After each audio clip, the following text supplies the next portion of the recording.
Ara que no m'escolten, puc parlar francament, però no puc dir el teu nom.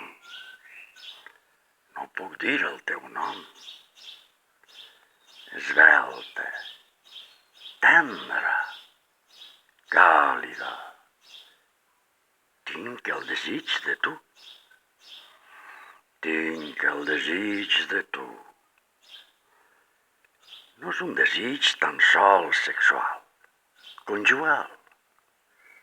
És el desig del riu i del llençol i la brossa. És el desig de l'arbre i del cel i del cànter i el pitxer i l'argila. És un instint de terra, de ser i ser del tot, plenament, tenir pàtria i una terra lliure, lluminosa i alta.